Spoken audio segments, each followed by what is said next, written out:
کہ وہاں فرمایا گیا تھا کہ 3 جو سب سے بڑے بڑے گناہ ہیں، والذین لا یدعون مع اللہ الہا آخر، وہ لوگ کہ جو اللہ کے ساتھ کسی اور الہ کو پکارتے نہیں، کسی اور سے دعا نہیں کرتے، ولا یقتلون النفس التي حرم اللہ الا بالحق، نہیں انسانی جان کو قتل کرتے ہیں جسے کہ اللہ نے محترم قرار دیا ہے مگر حق کے ساتھ، یعنی کوئی قانون کی دفعہ ان کے اوپر لاگو ہو جائے تو بات دوسری ہے۔ قتل عمد کے قصاص میں قتل ہوگا، یا یہ کہ زنا اگر شادی شدہ مرد یا عورت کرتے ہیں تو ان کی سزا جو ہے وہ رجم ہے، جو قتل کی ایک بہت ہی شدید شکل ہے، یا مرتد کی سزا قتل ہے، اور یا پھر یہ ہے کہ کافر کو قتل کیا جا سکتا ہے جو حربی ہو، جس کے ساتھ جو جنگ ہے وہ ڈکلیئرڈ ہو۔ ان 4 صورتوں کے علاوہ کسی انسان کو کسی حالت میں کسی جذبے کے تحت قتل کرنا جائز نہیں ہے، حرام ہے، حرام مطلق ہے۔ یہ ہمارے ہاں جو وہ عزت کے نام پر آنر کلنگز جو ہو رہی ہوتی ہے، یہ سب کے سب جو ہے جرم ہے اسلام کی نگاہ میں۔ کسی کو یہ حق حاصل نہیں ہے کہ اس طرح سے اپنے ہاتھ میں قانون کو لے لے۔ لیکن اس کے بعد فرمایا تھا کہ جو لوگ یہ کام کرتے ہیں تو پھر یہ ہے کہ یلقا اساما، وہ اس کی پاداش بھگت کر رہیں گے۔ یضاعف لہ العذاب یوم القیامہ، ان کے لیے قیامت کے دن عذاب دگنا کر دیا جائے گا، بڑھا دیا جائے گا۔ وَيَخْلُدْ فِيهِ مُهَانًا، اور وہ رہیں گے اس میں ہمیشہ ہمیش نہایت ذلت کے ساتھ، رسوا ہو کر۔ إِلَّا مَنْ تَابَ وَآمَنَ وَعَمِلَ عَمَلًا صَالِحًا، اس میں استثناء ہے کہ جو توبہ کرے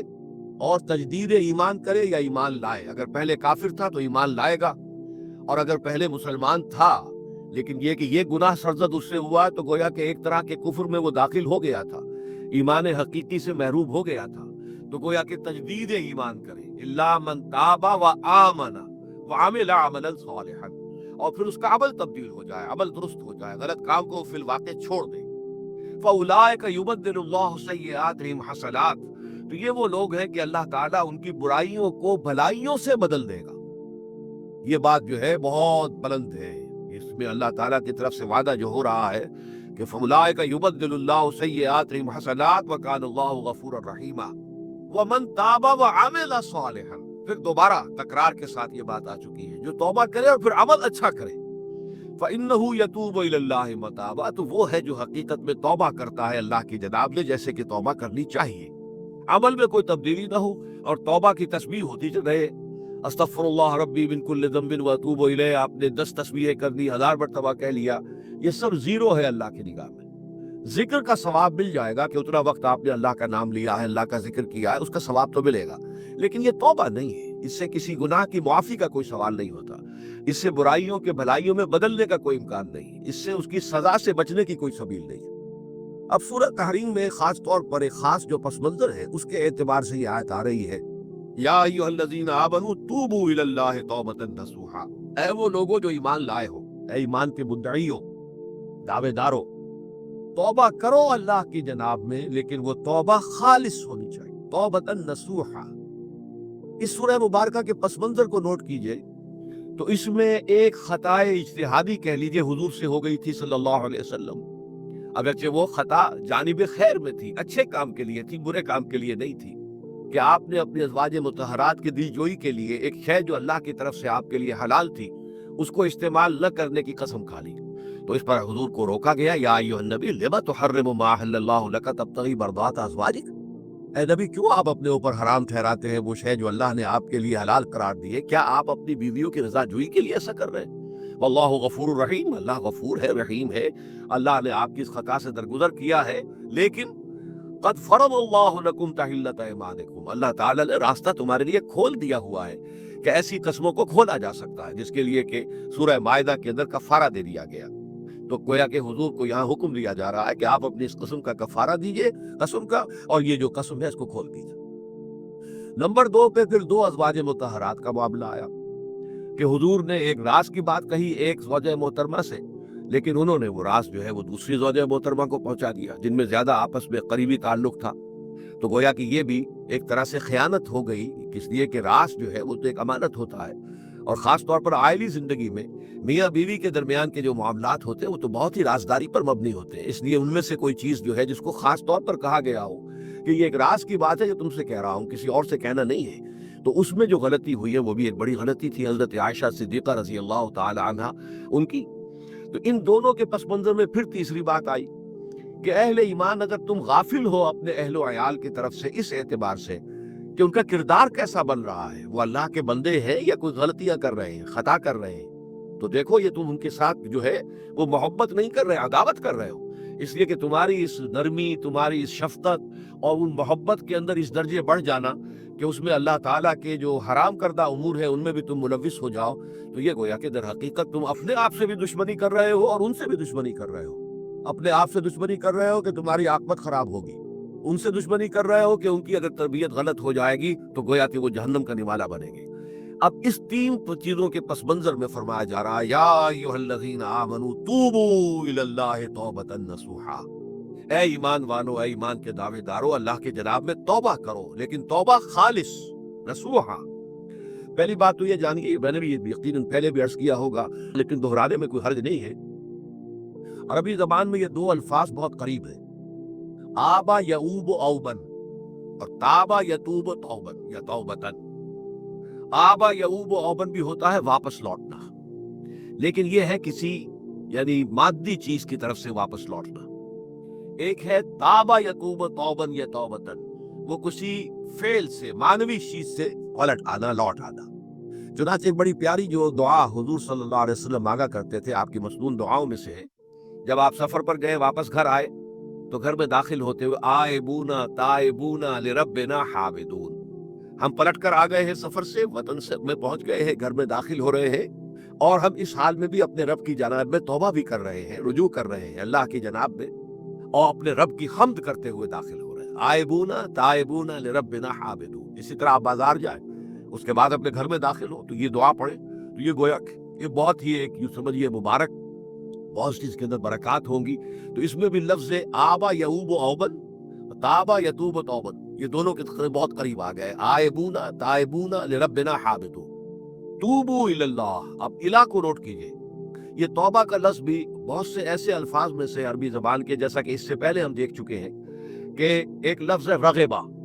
رغبہ رغبت جسے اردو میں ہم بولتے ہیں، رغبہ الہ ہوگا تو کسی شے کی طرف رجحان ہونا، اس کی طرف پیدا ہو جانا، اس کی خواہش پیدا ہو جانا، اور رغبہ عن ہوگا تو کسی چیز سے متنفر ہو جانا، دور ہٹ جانا، دور چلے جانا۔ ورب ایک ہی ہے، پرپوزیشن کی چینج سے بالکل برعکس نتیجہ نکل آیا۔ ومن رغب عن سنتی فلیس منی، جسے میری سنت پسند نہیں ہے، جو اس سے ہٹتا ہے، پیچھے ہٹتا ہے، اس کو ترک کرتا ہے، اس کا مجھ سے کوئی تعلق نہیں۔ اسی طرح مالا یمیل و میلن، مالا الہ کسی شے کی طرف مائل ہونا، مالا عن اس شے سے ہٹ جانا، پیچھے ہٹ جانا، نفرت ہو جانا۔ اسی میں وہ لفظ تھا سا، فقط سقط قلوبکما، تمہارے دل جو ہے وہ تو مائل ہو ہی گئے۔ سغا بھی الہ ہوگا تو اس کے معنی کسی شے کی طرف مائل ہو جانا، عن ہوگا تو کسی شے سے متنفر ہو جانا۔ تو وہاں میں عرض کر چکا تھا وَلَقَدْ سَغَتْ قُلُوبُكُمَا، تو اے نبی کی دونوں بیویوں، تمہارے دل تو یقیناً اللہ کی طرف مائل ہو چکے ہیں، توبہ کی طرف مائل ہو چکے ہیں، لیکن زبان سے یہ کہتے ہوئے کہ حضور معاف کر دیجیے غلطی ہو گئی ہے، اس میں ذرا حجاب آ رہا ہے۔ ظاہر بات ہے شوہر اور بیوی کے درمیان جس طرح کا تعلق ہوتا ہے تو اس میں یہ کہ بسا اوقات اپنی غلطی کو واضح الفاظ میں تسلیم کرنے میں کچھ ہچکچاہٹ سی ہوتی ہے، تو وہ ایک کیفیت تھی کہ تمہارا دل تو مائل ہو چکا ہے، لیکن یہ کہ تم ذرا زبان سے بھی کہو، اقرار کرو۔ اسی طریقے سے یہ لفظ توبہ ہے، توبہ الہ ہے، کسی کی جناب میں توبہ کرنا۔ جب اللہ تعالیٰ کی طرف توبہ کا لفظ آئے گا تو توبو الی اللہ توبۃ نصوحا، اللہ کی جناب میں توبہ کرو۔ اور جب اللہ تعالیٰ توبہ کرتا ہے، یہ لفظ جو ہے دو طرف استعمال ہوتا ہے، تواب بندہ بھی ہے، تواب اللہ بھی ہے۔ اللہ تواب ہے، بہت توبہ کا قبول کرنے والا، بندہ تواب ہے، بہت زیادہ توبہ کرنے والا۔ وہ حدیث میں آپ کو سنا چکا ہوں، کل بنی آدم خطاؤون وخیر الخطائین التوابون، تمام بنی آدم نہایت خطا کار ہیں، گناہ گار ہیں، غلطیاں ہوتی ہیں، خطائیں ہوتی ہیں، لیکن ان خطا کاروں میں بہتر لوگ وہ ہیں جو بہت توبہ کرنے والے، رجوع کرتے، پلٹتے ہیں، ان میں پشیمانی پیدا ہو جاتی ہے اور وہ اللہ تعالیٰ کی جناب میں رجوع کرتے ہیں، تو وہ تواب ہیں، بہت زیادہ توبہ کرنے والے۔ لیکن اللہ کی جناب میں توبہ جب بندہ کرتا ہے تو وہ الہ آئے گا، تابہ الہ، اس نے توبہ کی اللہ کی جناب میں۔ اللہ توبہ کرتا ہے یعنی اللہ تعالیٰ جو ہے اپنی نظر شفقت اور نظر رحمت جو پھیر دی تھی اس نے کہ ایک بندے نے گناہ کیا ہے، میرے حکم کی جو ہے خلاف ورزی کی ہے، معصیت کا ارتکاب کیا ہے، تو اللہ تعالیٰ اپنی رحمت اور شفقت کی نگاہ اس سے ہٹا لیتا ہے۔ لیکن جب بندہ توبہ کرتا ہے تو پھر اللہ تعالیٰ بھی رجوع فرماتا ہے اور اپنی شفقت اور رحمت اور مغفرت کے ساتھ بندے کی جانب متوجہ ہو جاتا ہے۔ لیکن وہاں تابع علی آئے گا، تب علینا، اے پروردگار ہماری توبہ کو قبول فرما، وہ علی کے ساتھ آئے گا۔ ہم جب توبہ کریں گے تو الہ کے ساتھ آئے گا۔ تو یہاں فرمایا توبو الی اللہ، اللہ کی جناب میں توبہ کرو، پلٹو، رجوع کرو، اور توبۃ نصوحا، خالص توبہ۔ اس کی جو وضاحت تھوڑی سی میں ابھی کر چکا ہوں کہ خالص توبہ سے مراد کیا ہے۔ یہ نہیں کہ بس توبہ کی ورد ہو رہا ہے اور توبہ جو ہے وہ اس کے کلمات زبان سے ادا کیے جا رہے ہیں۔ بعض لوگ ہیں وہ جو آیت کریمہ ہے اس کا 1.25 لاکھ کا ہو رہا ہے، ورد ہو رہا ہے، کتنا ہو رہا ہے، اس کی تسبیح پڑھ رہے، اس سے کچھ نہیں ہوتا جب تک کہ دل کے اندر گناہ سے نفرت پیدا نہ ہو جائے، حقیقی پشیمانی نہ ہو کہ یہ مجھ سے بہت غلط حرکت سرزد ہوتی رہی ہے، پختہ ارادہ نہ ہو کہ آئندہ یہ کام نہیں کروں گا یا کروں گی، اور یہ کہ بالفعل بھی اس کام کو چھوڑ دیں۔ یہ 3 شرطیں کم سے کم ہیں ان چیزوں میں کہ جو حقوق اللہ میں سے، اللہ تعالیٰ کے حقوق، ان میں کوتاہی ہوئی ہے، ان میں غلطی ہوئی ہے، ان میں انسان نے کسی معصیت کا ارتکاب کیا ہے، تو 3 شرطیں۔ حقیقی پشیمانی نمبر 1، جس کے لیے میں نے اقبال کا شعر آپ کو سنایا تھا، جو بالکل نوجوانی کے دور میں انہوں نے کہا تھا، اور کسی، اب میں نام بھول رہا ہوں، کوئی بہت بڑے شاعر جو استاذ تھے، اساتذہ، استاذ الشعراء، انہوں نے کہا تھا کہ میاں صاحبزادے اس عمر میں، اور یہ شعر اس قدر اونچا شعر ہے کہ موتی سمجھ کے شان کریمی نے چن لیے قطرے جو تھے میرے عرق انفعال کے۔ انفعال کہتے شرمندگی کو، کہ میں جب شرمندہ ہوا کہ میں اللہ کی جناب میں کیا حرکت کر بیٹھا، تو اس سے میری پیشانی پر جو پسینے کے قطرے رونما ہوئے، اللہ تعالیٰ نے ان کو موتی سمجھ کے چن لیا۔ اللہ تعالیٰ کو بندے کی توبہ سے اتنی خوشی ہوتی ہے۔ وہ حدیث بھی میں آپ کو سنا چکا ہوں کہ تم اندازہ کرو، ایک شخص ہے کہ جو ایک ریگستان میں لقودق صحرا میں سفر کر رہا تھا، اس کا ایک اونٹ تھا جس پر وہ سفر کر رہا تھا، اسی پر اس کا جو بھی راستے کا کچھ کھانا وانا تھا، خوراک تھی، وہ بھی، اس کی پوٹلیاں بھی تھی، اور پانی کی چھاگل بھی بندھی ہوئی تھی۔ تھوڑی دیر کے لیے وہ ایک درخت کے سائے میں بیٹھ گیا استراحت کے لیے، مویشی میں آنکھ لگ گئی اس کی۔ اب جب آنکھ کھلی تو دیکھا کہ اونٹ غائب ہے۔ اب اونٹ گویا کہ اس کی زندگی کا واحد سہارا، کہاں جائے گا بغیر اونٹ کے؟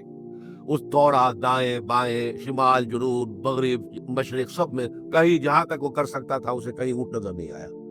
تو پھر وہ اسی درخت کی سائے میں آ کر بیٹھ جاتا ہے موت کے انتظار میں کہ اب تو موت ہی آئے گی، نہ کھانے کو کچھ، نہ پینے کو پانی، نہ سواری کہ میں کہیں یہاں سے نکل سکوں۔ اچانک دیکھتا ہے کہ وہ اونٹ تو کھڑا ہوا ہے اور وہ سامان بھی موجود ہے۔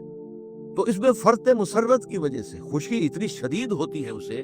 کہ وہ کہنا تو یہ چاہتا ہے اللہ میں تیرا بندہ ہوں تو میرا رب ہے، لیکن وہ کہہ یہ بیٹھتا ہے اللہ میں تیرا رب ہوں تو میرا بندہ ہے۔ یعنی اتنا وہ اپنے اس میں حواس کھو بیٹھتا ہے خوشی کی وجہ سے۔ اتنی ہی خوشی ہوتی ہے اللہ تعالیٰ کو اپنے کسی گناہ گار بندے کی توبہ سے۔ اب آپ اندازہ کیجئے، یہ ہے جو تشبیہ حضور صلی اللہ علیہ وسلم نے توبہ کی عظمت کے لیے بیان کی۔ تو اس کے حوالے سے، اور میں آپ کو فلسفے کے طور پر بھی بتا چکا ہوں کہ بہت بڑی غلطی جو ہے، جیسے ان دونوں صورتوں کا جو مرکزی مضمون میں نے بتایا تھا کہ خاندانی زندگی میں 2 انتہائی کیفیات پیدا ہوتی ہیں، یا میاں بیوی کی موافقت نہیں ہو رہی تو آخری حد ہے طلاق، یا یہ ہے کہ اتنی محبت ہو گئی ہے کہ محبت کی وجہ سے شریعت کی حدود کے اندر رد و بدل ہو رہا ہے۔ تو پہلے کے موضوع کے اوپر سورہ طلاق ہے اور دوسرے موضوع کے اوپر سورہ تحریم ہے۔ تو طلاق کے معاملے میں بھی عیسائیوں سے جو بہت زیادہ غلطی، بہت بڑی سرزد ہوئی، وہ یہ ہے کہ حضرت عیسیٰ نے یہ فرمایا تھا کہ جو شخص اپنی بیوی کو طلاق دیتا ہے گویا کہ ناحق، وہ گویا کہ اس سے زنا کرواتا ہے، یعنی یہ کہ طلاق ہو گیا اس کو، اب وہ بیچاری جو ہے وہ بے شوہر کے ہیں، عام طور پر مطلقہ سے کوئی شادی نہیں کرتا، تو اب اس کے فتنے میں مبتلا ہونے کا امکان موجود ہے، وہ زناکاری پر آمادہ ہو سکتی ہے۔ تو جس شخص نے اسے غلط طلاق دی تھی، در حقیقت وہ ذمہ دار ہوگا اس زناکاری کا جو وہ کر رہی ہے۔ یہ اصل میں ایک اخلاقی تعلیم تھی جس کو کہ انہوں نے قانونی سمجھ لیا اور طلاق کا دروازہ بند کر دیا، حالانکہ شریعت مسلم میں طلاق کا راستہ کھلا تھا، جیسے شریعت محمدی میں کہ اگر کوئی صورت ایسی ہے کہ مزاج نہیں مل رہا ہے تو ٹھیک ہے، علیحدہ ہو جاؤ، سیپریشن کا راستہ کھلا ہوا ہے۔ اگرچہ اللہ کو حلال چیزوں میں سب سے زیادہ ناپسند طلاق ہے، اللہ چاہتا یہی ہے کہ یہ بندل بن جائے تو بجا رہے ساری عمر، لیکن یہ بھی نہیں ہے کہ گھر کے اندر چکچک ہوتی رہے، چپلش چلتی رہے، گھر کے اندر چین نہ رہے، راحت نہ رہے، باہمی اعتماد نہ ہو، اور پھر بھی وہ بندل بندہ رکھا جائے، اس کا کوئی فائدہ نہیں۔ تو قانون ہوتا، لیکن اخلاقی تعلیم یہ تھی، جیسے حضور نے فرمایا ابغض الحلال عند اللہ الطلاق، لیکن ساتھ ہی میں نے وہ حدیث بھی آپ کو سنا دی کہ جو شخص اپنی بیوی کی جو بھی اس کی روش ہے اس سے سخت نالا ہے، شکایتیں کرتا پھرتا ہے دوسروں سے، طلاق نہیں دیتا، تو اللہ تعالیٰ اس کی دعا سنتا ہی نہیں کہ جب میں نے تمہارے لیے راستہ کھلا ہوا تھا وہ تم اختیار نہیں کر رہے۔ تو یہی معاملہ در حقیقت عیسائیوں نے اس حد تک بڑھایا کہ حضرت آدم اور حوا سے جو خطا ہو گئی تھی، وہ خطا جو ہے وہ تو ہر انسان دنیا میں جو آتا ہے تو خطا کار ہے، وہ اپنے آباء و اجداد، اپنے اماں حوا اور اپنے ابا آدم کی خطا لے کر اپنے ساتھ پیدا ہو رہا ہے، تو گناہ گار ہے۔ Man is sinful from the very birth. اب اس کا کیا علاج ہو پھر؟ وہ تو اس کا علاج ڈھونڈا کہ اللہ نے اپنا اکلوتا بیٹا زمین پر بھیج کر اور اسے ان لوگوں کی طرف سے کفارہ بنا لیا کہ جو ہمارے اس بیٹے پر ایمان لیا۔ یہ سارا عقیدہ بنائے فاسد علی الفاسد کیوں ہوا؟ کہ توبہ کے بارے میں تصور ان کا غلط ہو گیا۔ اللہ قرآن مجید نے واضح کیا کہ غلطی تو ہوئی تھی حضرت آدم و حوا سے، شیطان کے بہکانے میں آ گئے تھے، لیکن یہ کہ پھر انہوں نے توبہ کی، اللہ نے تاب علیہ، اللہ نے اس کی توبہ قبول فرما لی۔ فتلقى آدم من ربہ کلمات فتاب علیہ، تو آدم نے اپنے رب سے کچھ کلمات سیکھ لیے، پشیمانی تو ہو گئی تھی، شرمندگی ہو گئی تھی، لیکن الفاظ نہیں مل رہے تھے، کن الفاظ میں میں اللہ کی جناب میں توبہ کروں؟ اللہ کی کمال شفقت کے اللہ نے وہ الفاظ بھی انہیں تلقین کر دیے جو سورہ اعراف کے اندر بیان ہوئے ہیں، ربنا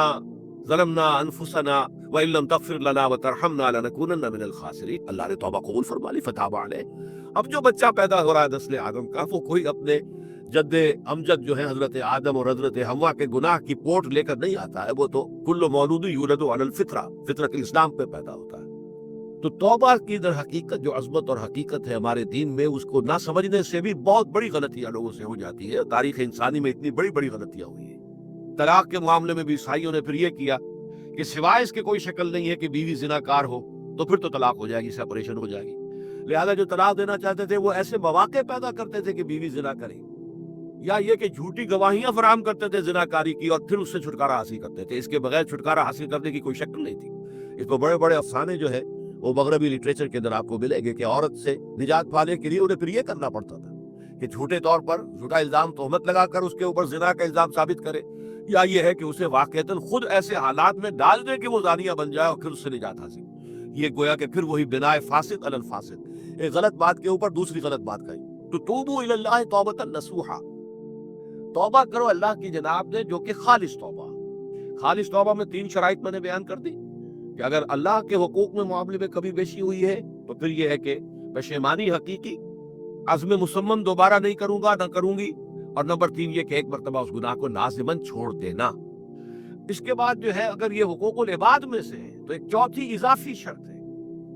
یا تو اس کی تلافی کرو، اس کا پیسہ مارا تھا تو پیسہ دو، بہن کا حق جو ہے وراثت میں کھایا تھا تو اس کو ادا کرو،